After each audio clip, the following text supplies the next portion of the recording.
Family Credit Management is a non-profit credit counseling agency. We specialize in helping people take control of their debt. People call in every day. By the end of the call, they're feeling better. They know there's some hope out there.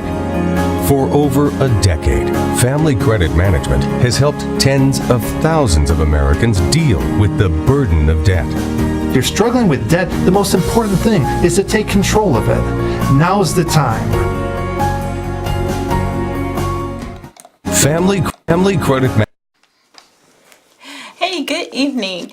We are back with another episode. My name is Letitia Griffin, and I am here today to talk with you about any types of problems or issues that you may be having with your credit or with your debt, or if you want to share some success stories that you may have had with dealing with your finances, feel free to call in. You can reach us at 312-738-1060.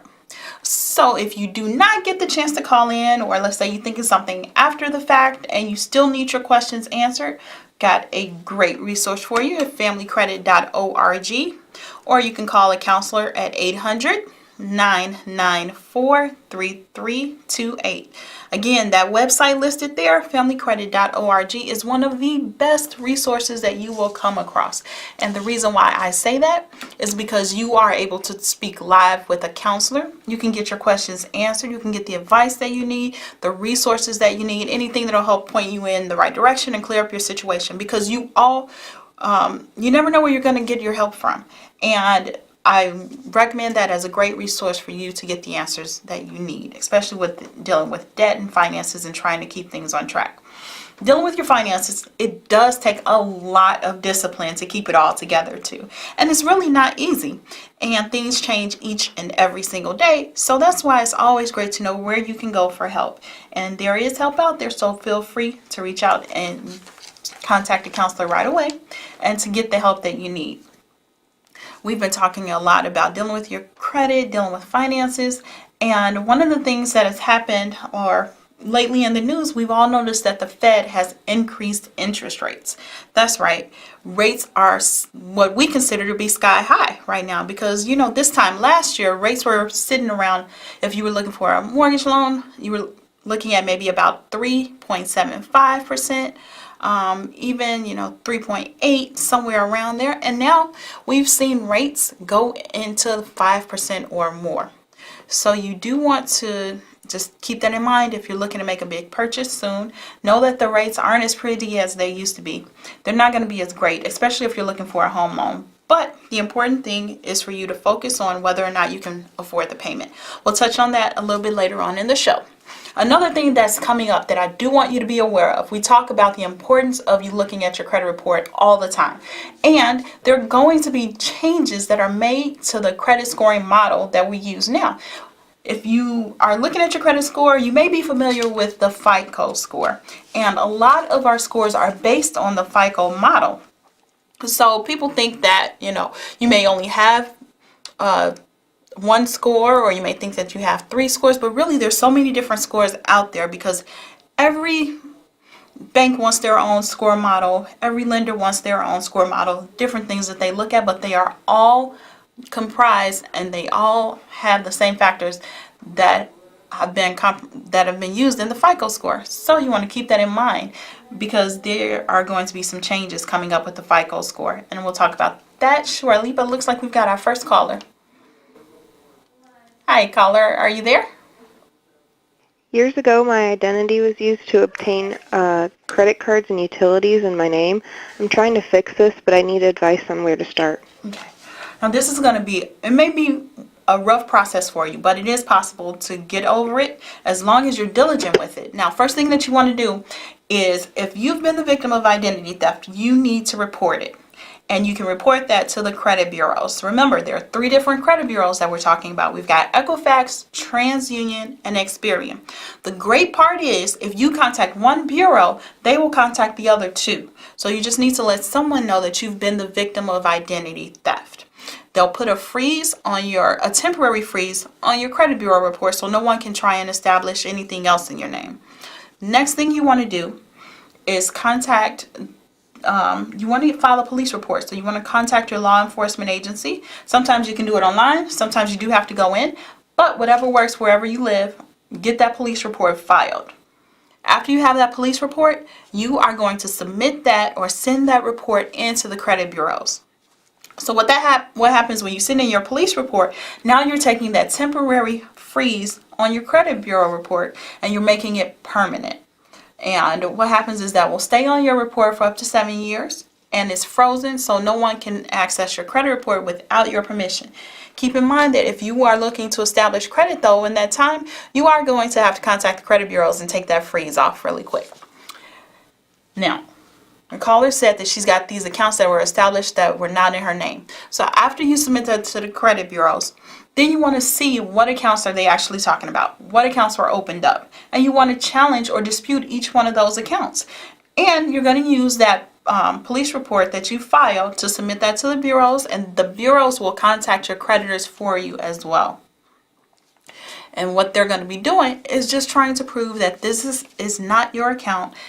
And at the end of that inquiry period or that dispute process, what's going to happen is they will send you a detailed explanation of everything that they went through to say which accounts were found to be yours or which accounts were removed. And what we're striving for is to have all of those accounts removed. That's going to be the big payoff when you get to the end of this dispute process and those accounts are wiped off of your report because you never had them in the first place. And you won't be found liable for them either. Now, sometimes you do have to go back and forth to prove that the accounts are not yours. And so it may take a little bit of searching. It may take a little bit of research, contacting your creditors, the bureaus more than once, but it can be done. One of the things, though, that some victims of identity theft that they deal with, or that I've seen people deal with all the time, is being the victim of identity theft and this actually happening within your family, or someone that you know has taken your identity and they've used it against you to open up new accounts, to establish credit cards and things like that in your name. This is where this whole process becomes quite sticky, because if you're not liable for that account, somebody is. Somebody opened up that account in your name. And with you filing the police report, of course, somebody is liable for it. If they find out that it's your family member or something like that, it's really, now you have to decide whether you want to press charges against them or whether you want to, they have to be responsible. They need to set up payment arrangements for it. And sometimes you may decide that you will just go ahead and take on the debt. They can pay you back or however you work it out. But just keep that in mind that someone is responsible for this debt. And it will have to be paid off, especially if they find that you are liable for it or if that is somebody that you even know. So that's something for you to discuss with your family member. Seek legal advice for that. And if you have any other questions or trying to set up arrangements with those creditors because you don't want to see anything bad happen, you can contact Family Credit and get advice on how to deal with your creditors, how to get out of that situation. Setting up arrangements may be something that you want to look into, so feel free to reach out for that. Now, we were talking about the new FICO scoring model that will become available in 2019. And one of the biggest kept secrets about this new FICO score, we finally found out what's going to be involved in the new scoring model. And it's going to look a lot at your checking account. Can you believe that? Now we are able to factor in our payment history, not only our payment history, but our account history with our banking, with our checking and our savings account. So what that means is if you've got a history of overdrawing, you may want to pay closer attention to what you're doing, because this is going to be something huge that will increase your credit scores and make things better if you are handling your accounts responsibly. So we want to look at getting a relationship with our bank and just establishing your credit and making things better that way. We'll talk about that in a sec. Look like we have another caller. Hi, welcome to the show. Hi there. So we're trying to help my wife build up her credit score. We're thinking about adding her as an authorized user to a couple of my accounts. Is that a good idea? Okay. Well, you can add someone as an authorized user, but keep in mind that the credit bureaus, they don't really look at that person's history when it relates to that account. So it may be seen as a quick fix for trying to up your credit score, but it may not give you the points that you actually need. But you can still do it.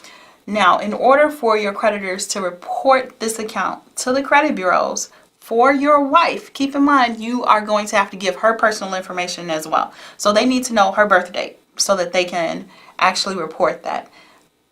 And that's what makes it actually being able to be reported on a credit bureau. Anyone can be an authorized user, but the credit bureaus have to have permission in order to report that information. And you giving her information such as her birth date and whatever other information the creditor asks for will actually solidify that you want this reported on her report and yours as well. Being authorized user is great, and it can be seen, to improve things a little bit for the person being put on the account, but it's not a perfect fix. The reason why I say that is because if something goes wrong on your end, on your account, it can affect her score too. So you want to keep that in mind. Think about it. Maybe look at opening up some credit on her own. Look at doing a secured account if she doesn't qualify, or doing some other little tips that will help her to qualify by looking at your debt, trying to see if there's any collections that can be paid off, if there's anything that can be done to improve her score. And you can do it that way as well. So that's why you may or may not want to look at adding an authorized user to the account. Again, we're talking about the big updates that are coming that are affecting the credit bureaus. Also, what was announced this week, just so you know, Credit Karma actually announced that they will be sitting down. They've selected a group of underwriters from different financial institutions, from banks, from some finance companies, and they are trying to get a better understanding of what underwriters look at when they go ahead and process loan applications.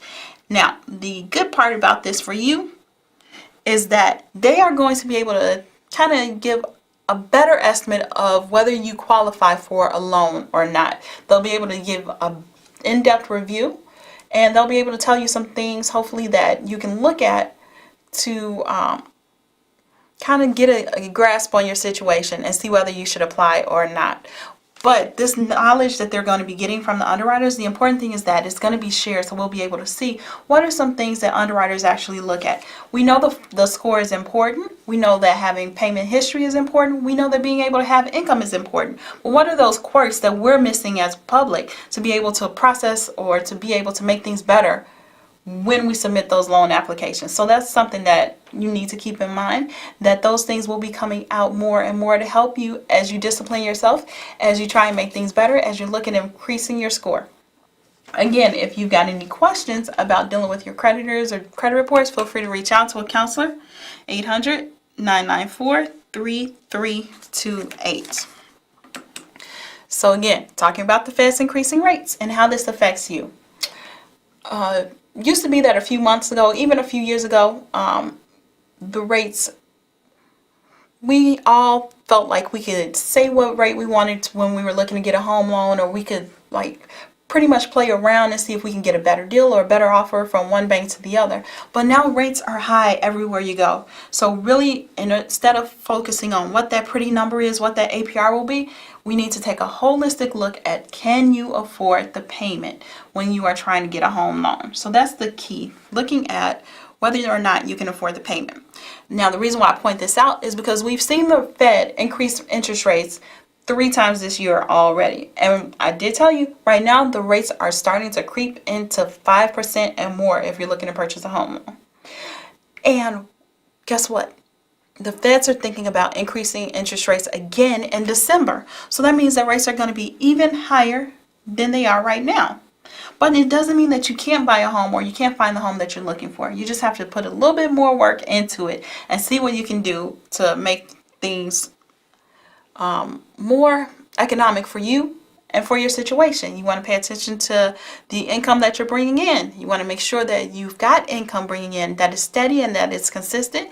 You want to make sure that your history is good on your credit report and looking at your creditors, but you also want to take a look at your bank account. Again, told you that the banks are going to be looking at your bank accounts as well as factoring into that FICO score coming up next year. So you want to start keeping your eye on that as well, making sure that you don't have any insufficient funds on your banking activity. Also, if you do not have a bank account, it's a good idea to look at different banks and try and go ahead and get your bank account established, because that's something that you do need for financial stability and financial freedom.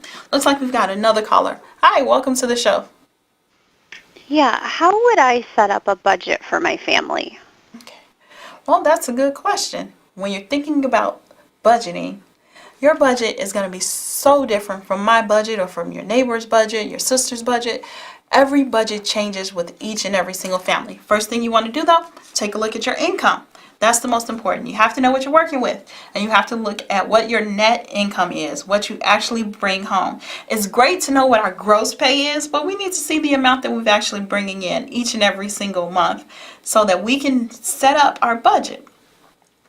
Next thing you want to do is look at what your expenses are. So you've got your income, you know what you're bringing in, you have to know what's going out. But even before we delve into what our expenses are, take a step back and think about, what are your goals? What are you trying to accomplish for your family?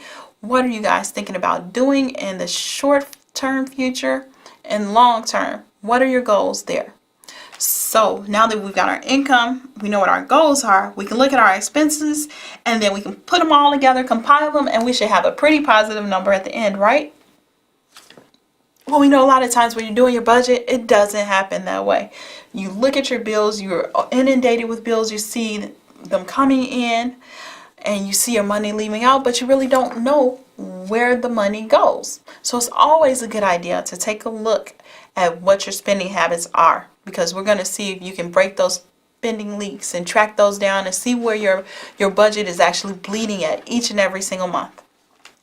Way for you to do that is keep track of your spending. But here's the thing, a lot of times when we think about what we're doing, we don't actually do the best at it, or we try to be the best. So if I'm thinking about what I'm spending each and every single month and I'm going to keep track of what I'm spending, a lot of times I'm not going to keep a track of those mistakes that I make, because right now I'm trying real hard to be good, so I'm not really going to make any mistakes until I stop paying attention. So I challenge you to start there, at the place where you're seeing where your money goes out each and every single month. What I want you to do is, as you spend your money for the next 2 to 4 weeks, you can probably do 2 weeks from the time you get paid to the time you get paid again, whatever time period that is, and take whatever receipts that you have, whatever you're spending, put them in an envelope, and then just sit them down and let them sit and build up. At the end of the whatever time period you set, if you're using 2 weeks, at the end of the 2 weeks, go back through and look at those receipts and see how you did. Look at your spending. What are your spending leaks? Were you going out getting coffee every day? Were you purchasing like snacks from the gas station? Were you going to restaurants?